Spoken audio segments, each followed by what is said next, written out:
Ay mga kalingap, gawa tayo ng pagkain nila. Ito naman oh. Yan. Manok yan, ginisa ko, chicken fillet. Tapos to patatas, binibilog ko. Lalagay ko dyan sa ibabaw. Binibilog ko siya. Ganyan.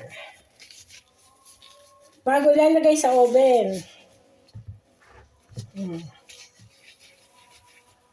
Ginisa ko yung manok. Nagyan ko ng soy-soya. Lahat ng nilagay ko.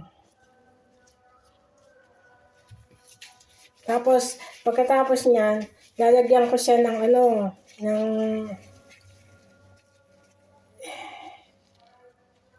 yung cream. Para laki ng bilog ko.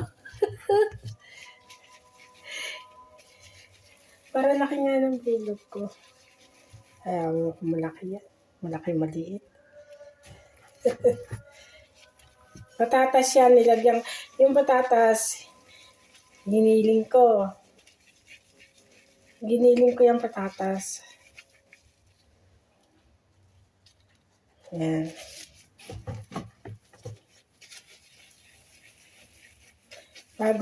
Tatapos niya, lalagyan ko ng cream sa babaw bago lalagyan ko sa oven. Dadating na sila. Madali na maluto yun. Pag nag-adan dadating na sila galing school, hindi pa ako tapos. Pagdating ng kakain na yun.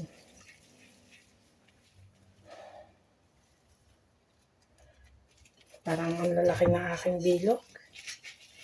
Kaya mo na. Nagmamadali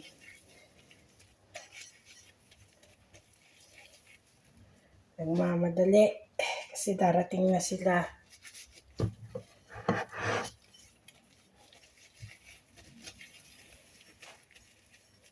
Dapat kasi maliliit lang ang bilog, hindi laki-lakihan ko. Kasi darating na sila. Lalo yung aking bunso. Naku. Gutom na daw siya.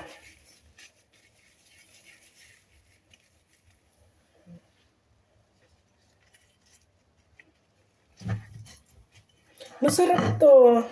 Masarap tong gawing negosyo sa Pinas Pang merienda.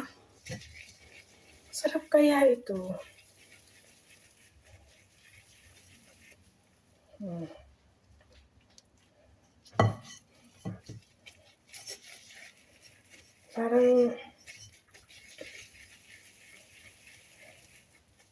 Parang naparami yung laga ko ng patatas.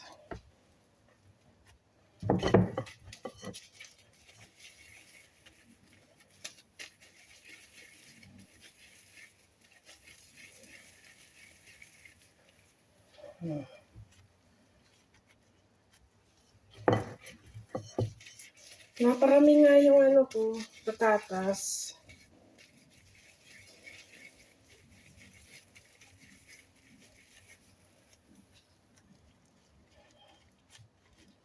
Yan. Sa pangkapranggot.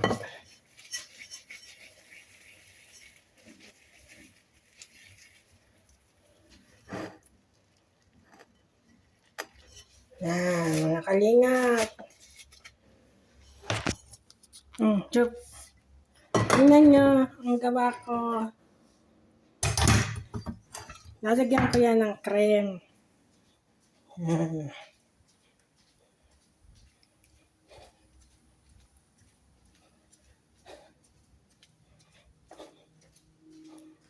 Lalagyan natin ng cream.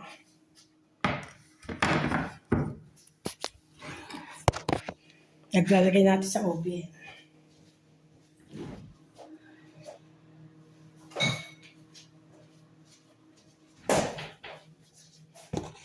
Ito yung cream na.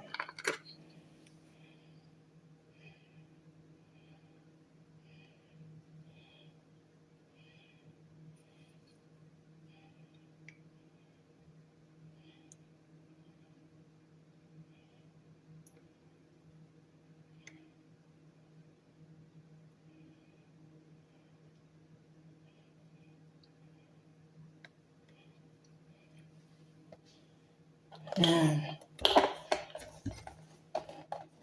Parang konti lang dito. Yan natin ang caster.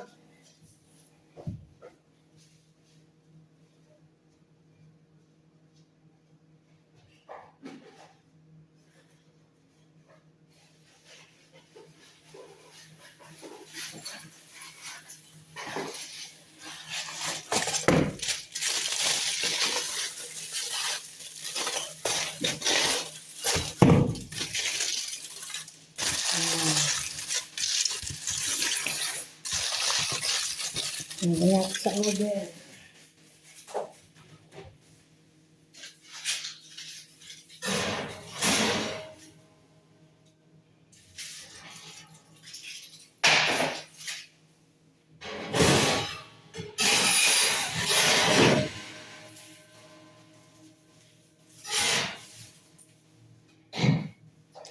Dito kami luluto sa maliit na oven.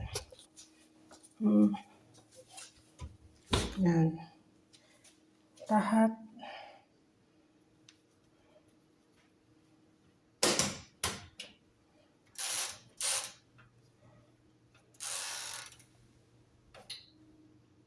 Yan. Mga kalingap. Ganun lang kasimple. Gigisa mo lang yung manok. Sana yung takip, nalaglag. Gigisa mo lang yung manok. Lalagyan mo siya ng soya. Ganito. Ganun lang.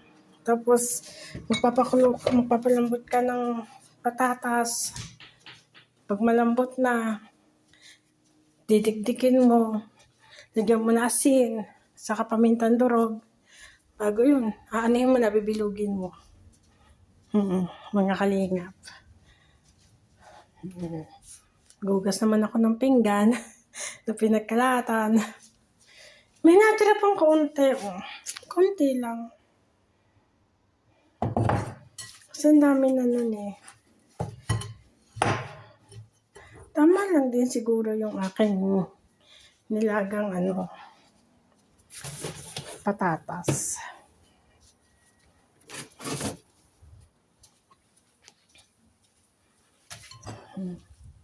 Di ba mga kalingap? Sige na, bye-bye na. Nakita ko yung niluluto ko dito. Hindi sila kakain ng kanin. Yun lang. Mga kalingap. Bye-bye.